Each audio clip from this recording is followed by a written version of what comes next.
जय श्री कृष्ण। ओम पितृदेवताभ्यो नमः। स्वागत है आप सभी का मेरे एच.एस. भारद्वाज यूट्यूब चैनल पर। आज मैं आपको पितृपक्ष के 3 महाउपाय बताऊंगा। पूरे पितृपक्ष में आप ये उपाय जरूर करें और खासकर एकादशी से लेकर के और अमावस्या तक यह उपाय विशेष ही प्रभावशाली हैं। इन उपायों को करने से हर प्रकार के मनोरथ पूरे हो जाते हैं। पितृ प्रसन्न होकर के आशीर्वाद देते हैं। 2 अक्टूबर की इंदिरा एकादशी रहेगी। 6 अक्टूबर की महालय अमावस्या रहेगी, जिसे सर्व पितृ अमावस्या बोलते हैं, यानी सभी पितरों का श्राद्ध अमावस्या के दिन किया जाता है। कई बार ऐसा होता है कि हम अपने पितरों की तिथि भूल जाते हैं, तो अगर आपको पितरों की तिथि याद ना हो तो आप अमावस्या वाले दिन सभी पितरों का श्राद्ध कर सकते हैं। पितृपक्ष में मुख्यतः 3 उपाय किए जाते हैं। इन उपायों को करने से हर प्रकार का लाभ आपको मिलेगा। अगर आपके ऊपर पितृदोष है या श्रापित पितृदोष है तो वह सारे दोष शांत हो जाएंगे। पुत्र संतान प्राप्ति में या धन प्राप्ति में या घर की बरकत में, घर की सुख शांति में सबसे बड़ा जो दायित्व होता है वो होता है हमारे पितरों का। अगर आपके ऊपर पितृदोष है तो आपको वंश वृद्धि रुक जाती है, यानी पुत्र प्राप्ति नहीं हो पाएगी, बरकत नहीं हो पाएगी। आप कितना भी पैसा कमा रहे हैं, घर में बरकत रुक जाती है। घर में कोई ना कोई बीमार रहता है, अनेक प्रकार की परेशानियां आना शुरू हो जाती हैं। पितृपक्ष में कई ऐसे त्योहार होते हैं जिनका विशेष महत्व होता है। जैसे पितृपक्ष की गणेश चतुर्थी का विशेष महत्व है। वही पितृपक्ष में जो अष्टमी का व्रत आता है महालक्ष्मी का 16 धागे वाले का, वो भी विशेष महत्व है। वही एकादशी और अमावस्या, इन दिनों का विशेष महत्व है। सबसे पहला उपाय, पूरे पितृपक्ष में आपको पितरों के नाम से तर्पण करना है। ये मैंने पहले भी आपको जानकारी दी थी कि प्रतिदिन आपको पितरों के नाम से तर्पण जरूर करना चाहिए। आप तर्पण घर पे कर सकते हैं, मंदिर में जा कर के कर सकते हैं। इसका विशेष महत्व होता है क्योंकि जो जल हम पितरों के नाम से देते हैं उस जल को वह स्वीकार करते हैं, पीते हैं, पान करते हैं। इससे उनको शांति मिलती है और वो हमें आशीर्वाद देते हैं। जब आप तर्पण कर रहे हो तो जो जल है उसमें दूध, काले तिल, चावल, मीठा, ये 4 चीज़ें डालनी चाहिए। साथ ही कुशा के अग्रभाग से पितरों को जल देना चाहिए। कुशा नहीं है तो आप हरी घास ले सकते हैं, उसके अग्रभाग से आप पितरों को जल देना प्रारंभ कर दें। वैसे तो प्रतिदिन देना चाहिए, पूर्णमासी से अमावस्या तक प्रतिदिन पितरों के नाम से देना चाहिए। अगर आप प्रतिदिन नहीं दे पाए हैं तो इंदिरा एकादशी से लेकर अमावस्या तक तो जरूर आप पितरों को जल अर्पण करें। दूसरा उपाय है पितृ गायत्री जाप, पितरों के नाम का दान पुण्य, साथ ही पितरों के बीज मंत्रों का जाप।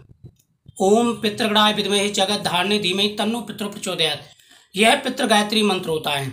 साथ ही ओम पितृदेवताभ्यो नमः, यह सादा बीज मंत्र होता है। तो आप इन मंत्रों का जाप ज़्यादा से ज़्यादा आप घर पर करें। घर पर पितरों के सामने दीपक जलाएं और वहीं बैठ करके आप 1 माला कम से कम पितरों के नाम से जाप करेंगे।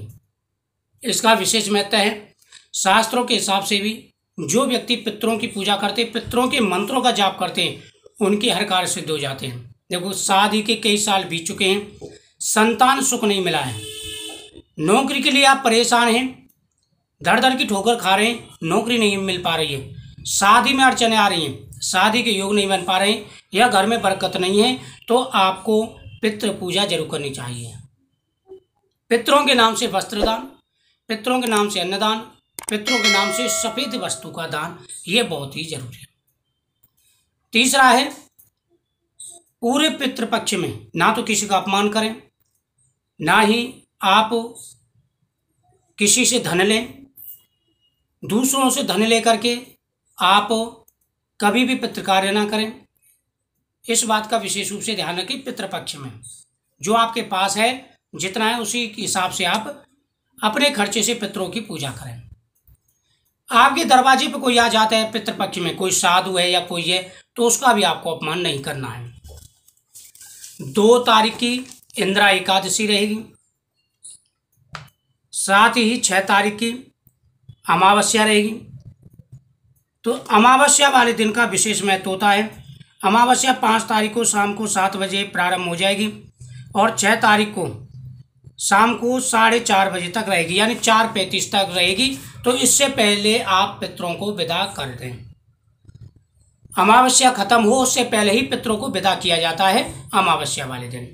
इस बात का विशेष रूप से ध्यान रखें। अब अमावस्या का क्या महत्व है, देखो आप अपने पितरों की तिथि पर श्राद्ध करते हैं, अगर बाई चांस आप तिथि भूल जाते हैं तो आप अमावस्या वाले दिन पितरों के नाम से श्राद्ध कर सकते हैं, सभी पितरों के नाम से, 7 पीढ़ी तक के पितरों के नाम से।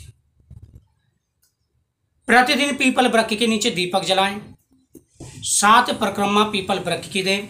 उस पीपल वृक्ष के नीचे आपको मीठा चढ़ाना चाहिए, सफेद मीठा।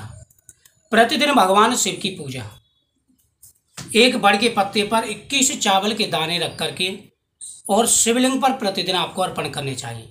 साथ ही फूलमाला, बेलपत्र के पत्ते, ये सारी चीज़ें भगवान को अर्पण करें। उसी प्रकार से पितरों के नाम से भी आपको पीपल वृक्ष के नीचे मीठा चढ़ाना चाहिए, परिक्रमा करनी चाहिए, प्रतिदिन गोग्रास निकालना चाहिए। ये हमारा कर्तव्य होता है कि हम पितरों के नाम से जरूर ये काम करें। इससे पितृदोष, श्रापित पितृदोष या कुंडली के अनेक प्रकार के ऐसे योग होते हैं, दोष होते हैं, जिनकी शांति हो जाती है। जब अमावस्या आए, 6 तारीख की अमावस्या है, उसके बाद नवरात्रि प्रारंभ हो जाएंगे। जब अमावस्या तिथि आए, सुबह पूरे घर को साफ रखें, वैसे तो 16 दिन साफ रखें। उस दिन अगर मिल जाता है तो थोड़े से किसी कोने में गाय का गोबर का आप चौक जरूर लगाएं, जैसे चौक पूरते हैं, या स्वास्थ्य चिन्ह किसी भी कोने पर बना दें। गंगा जल के छींटे घर में लगाने चाहिए। वहीं अगर संभव हो सके तो 5 ब्राह्मणों को भोजन भी कराना चाहिए, नहीं तो आप जैसे सामर्थ्य है उस हिसाब से करें। इस दिन आपको दान जरूर देना चाहिए और पितरों से लास्ट में क्षमा याचना मांगनी चाहिए कि 16 दिन आपने पितरों की पूजा की, अगर इस बीच में कोई गलती हुई हो तो आप उसे क्षमा करें। प्रतिदिन गौ माता की पूजा का विशेष महत्व है। पितृपक्ष में जिस प्रकार से हम पितरों की पूजा करते हैं, देवताओं की पूजा करते हैं, उसी प्रकार से गौ माता का पूजन का भी विशेष महत्व है। प्रतिदिन गौ माता को हरी दुर्वा, पूड़ी, रोटी, गुड़, मीठा, ये सारी चीज़ें प्रतिदिन गौ माता को खिलानी चाहिए। इंदिरा एकादशी और अमावस्या 2 दिन जिस महिला को संतान प्राप्ति नहीं हो पा रही है, पुत्र प्राप्ति नहीं हो पा रही है, तो वह गौ माता को वस्त्र ओढ़ाएं। इसका विशेष महत्व माना जाता है। या आपकी किसी भी कार्य में रुकावट है या कोख बंधन की कोई समस्या है तो आप गौ माता को वस्त्र ओढ़ाएं। इससे आपकी मनोकामना पूरी होगी और आपको लाभ मिलेगा। तो ये कार्य आपको पितृपक्ष में करने हैं और फिर देखना आपको लाभ मिलेगा। 28 तारीख का माता लक्ष्मी का व्रत है, आप जरूर करें। 29 का जीवित पुत्र का व्रत है। तो मुझे उम्मीद है आपको जानकारी अच्छी लगी। वीडियो को शेयर करें, चैनल को सब्सक्राइब करें। जय श्री कृष्ण।